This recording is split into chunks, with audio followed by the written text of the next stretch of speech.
पता असं सोच रहे हैं एक मेमोरेंडम ने होते पीएमओ कुछ भी कर दी ना असं मिलिए होते हाँ जी हाँ जी ਤੇ ਜੋ ਅੱਛੀ ਗੱਲ मिलके ना इस मसले से गल की जावे कि भाई देखो ये सिख समाज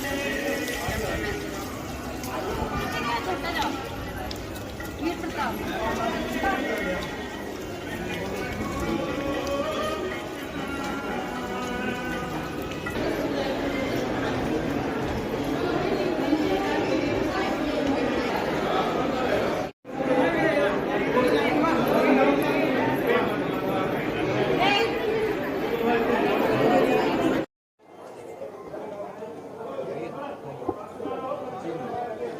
वाहिगुरु जी का खालसा वाहिगुरु जी की फतेह। मैं अनुराधा भार्गव श्री गुरु तेग बहादुर ब्रिगेड की सेवादार, जो कि आज अमृतसर दरबार साहब जो कि बहुत ही पवित्र स्थान है, जो धरती का स्वर्ग माना जाता है, आज वहां आई और यहां पर हो आकर मैं नतमस्तक हुई सिर्फ विश्व की शांति के लिए। और जो पंजाब के हालात हैं, आज जो हालात पंजाब के बन चुके हैं, जहां हमारे पंजाबी और सिख भाइयों को बहुत कुछ सहना पड़ रहा है, उसकी अमन और शांति के लिए मैंने आज दरबार साहब आकर मत्था टेका और गुरु साहिब जी से अरदास की कि गुरु साहिब जी, आपका सजाया हुआ खालसा पंथ है, आप इस खालसा पंथ की स्वयं ही रक्षा करें। क्या लगता है, क्या समझते हैं जो पंजाब के इस समय हालात हो रहे हैं और लोगों के मन में एक डर बना हुआ है पुलिस की ओर से, क्या कहना चाहोगे इसका? देखिए, अगर सरकार सिख समाज के अधिकारों को और उनके जो अपने अधिकार जिसके लिए उन्होंने 87% कुर्बानियाँ भी दी है, अगर उन अधिकारों को समझते हुए अगर सिख कौम के लिए सरकार आगे आए, तो ऐसा मुझे नहीं लगता कि कोई भी समाज जो है वो बागी होने पर उतारू होगा। आज आप देखिए कि सिख समाज, जहाँ तक मैं सिख समाज को जानती हूँ, मैंने इतिहास पढ़ा है सिखों का, आप ये देखिए जहाँ तक सिखों की बात करें तो विश्व की सबसे शक्तिशाली कौम, न्यायप्रिय, न्याय पर चलने वाली, स्वाभिमानी, सहनशील, सभ्य, और यहाँ तक कि मैं आपको बताऊं कि अन्याय के विरुद्ध लड़ने वाली जो कौम है वो सिख कौम ही है। लेकिन आज आप देखिए कि सरकारों के द्वारा इनके ऊपर कितने सारे अत्याचार किए जाते हैं। हालांकि सरकार को जो वादे किए गए थे वो वादे पूरे कभी नहीं किए गए। उसका आज आप कारण देख सकते हैं कि बार बार जो ये मोर्चे लगाए जाते हैं, बार बार जो संघर्ष किया जाता है। आज आप देखिए पंजाब में भी जैसा अमृतपाल वीर जो है वो भी इसी कड़ी का एक हिस्सा है। जिस प्रकार से आज संघर्ष किए जा रहे हैं, क्योंकि सरकार के द्वारा किए गए वादे पूरे नहीं हुए। जो सिख कौम है उसके ऊपर मुगल काल से ही इतने अत्याचार किए जा रहे हैं। आप ये देखिए कि आज जो वादे किए गए थे वो नहीं पूरे हुए।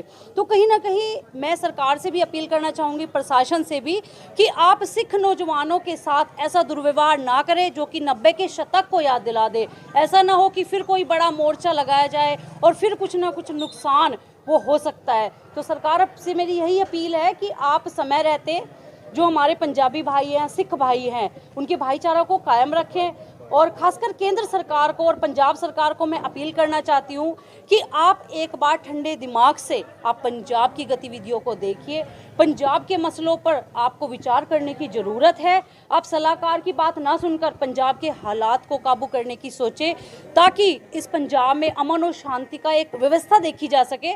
और देखिए, जो पुराने समय के जो आपके द्वारा किए गए वादे, उन वादों को भी कहीं ना कहीं आपको टटोलने का फ़र्ज बनता है और दोबारा से मेरे सिख समाज को आपको गले लगाने का फ़र्ज बनता है, ताकि दूरियां ना बढ़ाई जा सके और कहीं ना कहीं सरदार कौम के साथ नज़दीकियां बढ़ा के इस देश को, एक भारतवर्ष को, एक सोने की चिड़िया दोबारा से बनाया जा सके। क्योंकि जहाँ तक मेरा मानना है कि भारतवर्ष के लिए सिख कौम रीढ़ की हड्डी है।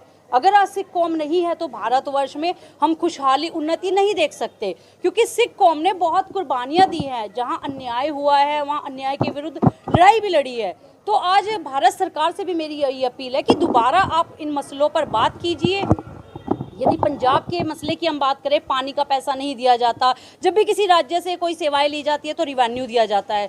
लेकिन अगर बात करें पंजाब की, तो पंजाब के लोगों को एक अलग ही नागरिक का दर्जा दिया जाता है। उनको, उनके लिए कानून भी समान नहीं होता। आज आप सिंह बंदियों की रिहाई को लेकर देख लीजिए कि सिंह बंदियों की रिहाई के लिए मोर्चे लगाए गए। हालांकि उन मोर्चों की कोई आवश्यकता नहीं है, क्योंकि संविधान के अनुसार अगर देखा जाए तो सिंह बंदियों की सजाएं पूरी हो चुकी है।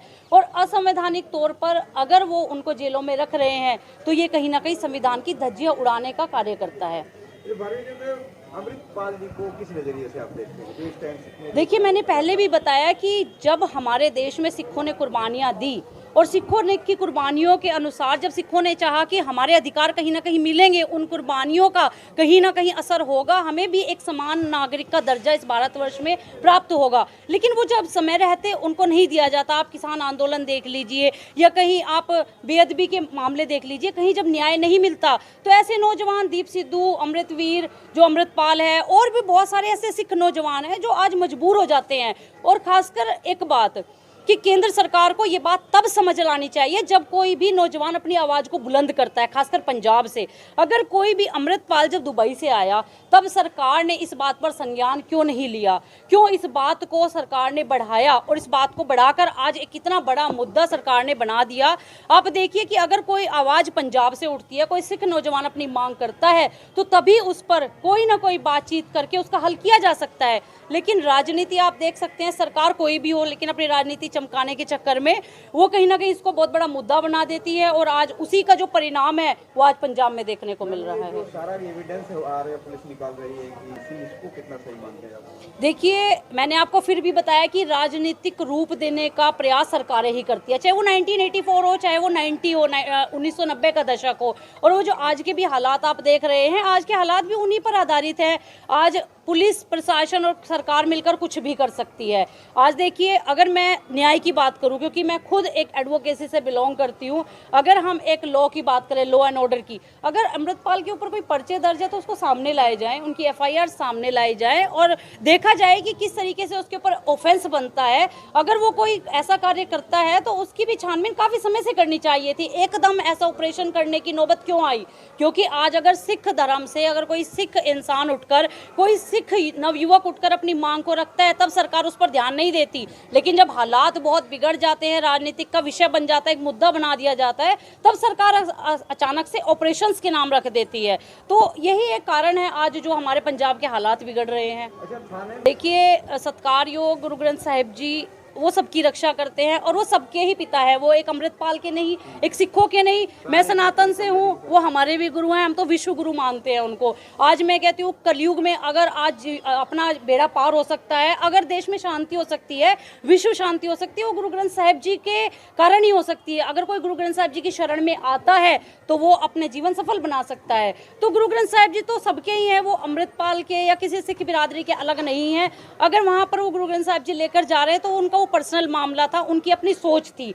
अगर पहले युद्ध होते थे, आप देखिए कि सारागढ़ी का युद्ध हुआ या जितने भी युद्ध हुए, वहाँ पर हालांकि सिख रेजिमेंट भी अगर कोई लड़ाई भी लड़ती है तो गुरु साहिब जी का स्वरूप वहाँ ले जाया जाता है। जंग में नहीं ले जाते थे, उनको मर्यादा से उनको जी उनका हुक्म मानकर जी बिल्कुल हुक्म मानकर उनको नतमस्तक होते थे। लेकिन अगर अमृतपाल वहाँ लेकर गया तो उसकी व्यक्तिगत सोच है। और गुरु ग्रंथ साहिब जी तो सबके ही हैं, वो कोई अमृतपाल के नहीं है। और इस भारत को भारत ही रहने दो। सिर्फ ये सोने की चिड़िया है जहाँ सिख हमारे आज मेन रोल जो है, अहम भूमिका निभाते हैं। आपके कहने का मतलब अगर सिखों को भारत में इंसाफ मिले, हक मिले, तो विदेशों में जाना सिख रुक सकते हैं? जी बिल्कुल। देखिए, अब आप सिखों के मसलों की अगर बात करें तो पंजाब के 2-3 छोटे-छोटे मसले, इतने बड़े नहीं हैं। जहाँ तक मैं सिख समाज में रहती हूँ, जहाँ तक मैं सिख समाज को जानती हूँ, सिख इतिहास पढ़ा है, तो आज पानी के मसलों की अगर बात की जाए, अगर रिवेन्यू दिया जाए तो यहाँ पे खुशहाल हो सकता है। अगर आज सिख कम्युनिटी, सिख रेजिमेंट है, आज देश में अगर पाकिस्तान भी हारता है तो कहता है कि आज हमारी जो हार हुई है वो सिख रेजिमेंट के कारण हुई है। तो आज अगर सिखों के अधिकारों की बात की जाए, अगर उनको अधिकार दिए जाए, तो हमारे देश के बच्चे जरूरी नहीं कि बाहर विदेशों में जाकर मजदूरी करेंगे। और खास बात कि महाराजा रंजीत सिंह जी के राज को याद कीजिए। अगर महाराजा रंजीत सिंह जी के राज की बात की जाए तो यहाँ पर खुशहाली थी, न पैसे की कमी थी। यहाँ तक कि यूरोप से बच्चे यहाँ पढ़ने आते थे और यहाँ पर जो है वो आजीविका अपनी कमाते थे, आर्थिक स्तर भी बहुत अच्छा था। तो क्यों ना भारतवर्ष में महाराजा रंजीत सिंह जी जैसा राज लाया जाए, जहाँ लड़कियों की इज्जत हो, जहाँ सत्कार हो, जहाँ धर्म जाति पाति के नाम पर मंदिर ना तोड़े जाए, मस्जिद ना तोड़ी जाए, सबके लिए एक समान कानून हो। तो महाराजा रंजीत सिंह जी जैसा राज अगर इस भारतवर्ष में आता है तो बहुत जल्दी ही ये भारत खुशहाल हो सकता है। और कहते भी गुरु ग्रंथ साहिब जी में लिखा भी हुआ है और हम भी मानते हैं इस बात को कि मेरा जो खासकर अपना व्यू है कि जिस दिन दिल्ली के तख्त पर कोई सिंह बैठेगा, जो कि वो सिंह जो गुरु गोविंद सिंह जी का सच्चा खालसा होगा, वो सिख जो गुरु नानक देव जी के दिखाए हुए मार्ग पर चलेगा, जो अंधविश्वास नहीं मानेगा, जो कुरीति से दूर रहेगा, जो भ्रष्टाचार से दूर रहेगा, उस दिन इस देश में खालसा राज की स्थापना जरूर होगी, जहाँ पर जाति पाति भेदभाव का कोई मतलब ही नहीं रहेगा। वाहे